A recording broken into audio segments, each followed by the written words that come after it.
Me banë përshtypje shumë vetëm një gjë dhe një fakt, që çuditërisht sot ministri i Brendshëm, del dhe thot që gjendja në Shqipëri është e sigurt, dhe fill pas kësaj sigurie të kësaj ministre, ndodhin të gjëna pra çuditshme. Dhe lind pikpyetja, a kanë lidhje me politikën këto apo jo?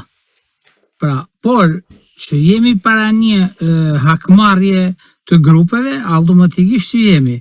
Po ç'lidhje ka me deklaratën e ministres, na bën përshtypje të mëdha. Si është e mundur që të ndodhë një atentat i tillë në mes të rinasit në një zonë që është mjaft e populluar, duhet thënë, dhe nisur nga fakti që Gilmano Dani sapo kishte mbritur nga Barcelona e Spanjës dhe ishte pritur nga një person tjetër i cili ishte drejtuesi i makinës dhe më pas ka ndodhur atentati.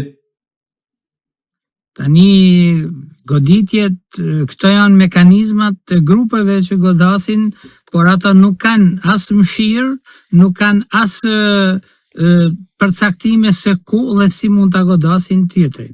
Por ka ndodhur që, dhe kjo është krejtësisht e dukshme, që momenti i duhur dhe informacionet i kanë pas të sakta, kur vjen, kur del, kur hyn, kur shkon me çfarë makine, pra sepse sot të gjitha këto informacione pra janë të mundur të marrin çdo kush. As më tepër nëse kemi të bëjmë edhe me, thash edhe herë, me lidhje politike ose interesa politike kundër grupeve ose pro grupeve kriminale. Zoti Pietra, si është e mundur që Gilmano Dani nuk mbikëqyre nga autoritetet, duke qenë se ai është liruar nga burgu një vit më parë dhe sot rapre e atentatit ku një dekadë më parë i kishte shpëtuar pikërisht një atentati të tillë. Po nuk mendoj që mund të jetë gjë e rastësishme. Prandaj e lidha gjithmonë me politikën. Persona të cilët mund ta kenë godit, mund të kenë lidhje politike, sepse mënyra dhe ardhjat menjëhershme, veprimet, por policia nuk merr asnjëherë në mbikëqyrje ose në mbrojtje personat të cilët lirohen nga burgu ose janë edhe me detyrim paraqitje ose edhe me arrest shtëpie. Çka do thotë që sistemi i drejtësisë në Shqipëri ka mundësi në legjislacion. Çka do thotë që në momentin që lirohesh, ti duhet marrësh nën kontroll zotëri, për të parë nëse je rehabilituar apo jo. Nëse nuk je rehabilituar, apo do merresh përsëri me krime. Dhe gjitha këto veprime i përkasin policisë shtetit ose strukturave të cilat dojnë masat e menjëhershme për çdo person i cili është person i skeduar në fushën e krimeve apo jo. Dhe ne kemi raste që personat janë me detyrim paraqitje, me arrest shtëpie dhe shëtisin nëpër botë dhe kryejnë krime të tjera të cilat pathuajse nuk vërteton ose nuk i verifikojnë institucionet shqiptare. Dhe këto janë raste shumë të rrezikshme që duhen marrë masat menjëhershme ose të futen në kuadrin ligjor që të zbatohen në bazën e ligjeve. Kemi edhe një gjë tjetër që është shumë e çuditshme në Shqipëri që nuk e lë dot pa thënë, që jemi para faktit që personat që merren me kultivimin ose me shitjen ose me tregtinë e lëndëve narkotike. Tani ti je përdorues. Në momentin që ti je përdorues, nuk marrin asnjë mas që të ngriten institucionet për rehabilitimin e këtyre, në mënyrë që ata të sillen si persona në jetë në një të ardhme, por ti e denon dhe thu ke ba burgun tani të kana rregullu. Jo zotëri, nuk rregullohet me burg, rregullohet me institucione, duke quar atë, duke ja heq atë mikrob, si thon, në mënyrë që ai të jetë i qetë me avon në linjën e jetës. Sipas raportimeve nga mediat, kryesisht nga terreni bëhet e ditur se drejtuesi i mjetit së fundmi ka qenë agent në mbikëqyrjen policore. Si e shpjegoni këtë rast? Çfarë lidhje mund të ketë ky konkretisht ky person? Ka qenë për të mbikëqyrur pikërisht Gilmano Danin apo ka qenë thjesht i rastësishëm apo person i afërt në grupin e Gilmano Danit?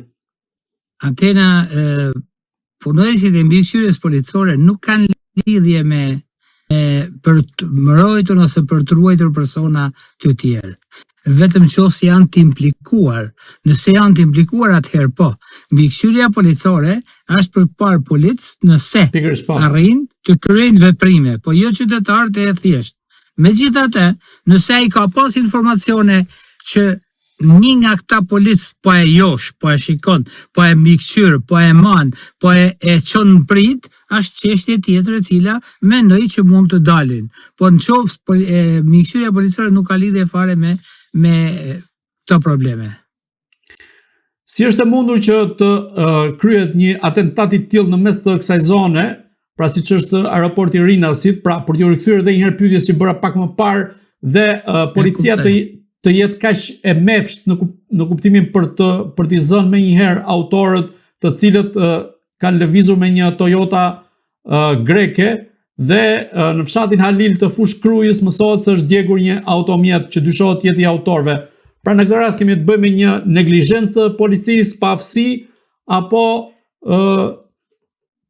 nuk po themi bashkëpunim, por mund të fshihet diçka tjetër.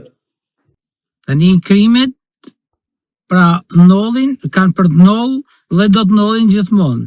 Por koincidenca e krimeve të rastit konkret, për mendimin tim, ka qenë një mesazh se ja ata fare mirë mund të ruanin dikun ma lërë Rinasit. Por ama që do të ketë një bashkëpunim të mirë me strukturat e policisë, unë mendoj që ka pas, se përndryshe ata nuk do të realizonin një veprim të tillë, sepse Rinas ja shumë afër. Dhe as më tepër që duhet shohim një gjë që me shku në Rinas, kur thuti do ikën në Rinas, tham me det, a ka burr që e kalon atë trafik. Ai personi kryen goditjen dhe largohet. Tregon që ka një farë bashkëpunimit, nuk është se mund të jenë pa bashkëpunim.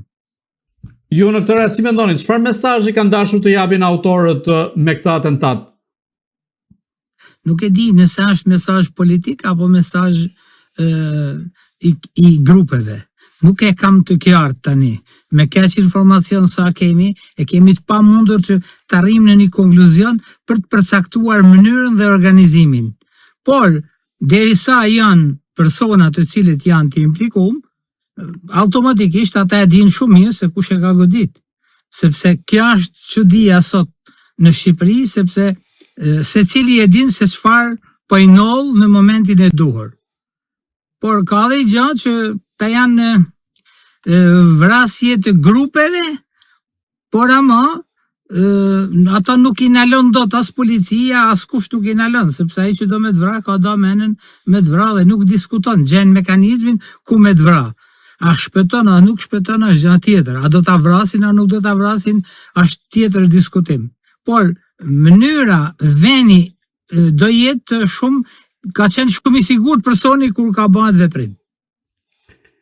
Zoti Pietra, çfarë tregon ky atentat mbi sigurinë sa i përket Tiranës, duke qenë se kryeqyteti kishte rënë në qetësi për disa kohësh lidhur me atentate të tilla mafioze? Tani siguria nuk është vendor në sigurinë, por grupet do ekzistojnë gjithmonë. Mund vrasin në mes të parlamentit, vrasin në mes të kryeministit, si su vran në mes të gjykatës aperi, pra vrasjet nuk i nalon dot. Por sigurisht më mirë se ka qenë, që të flasim realitetin. Pavarësisht se edhe këtë të sotshme në deklaratën e ministrës lidhur me gjenjen Shqipëri dhe me sigurinë, ndodhi poshtë veprimi sapo ndodhi situata.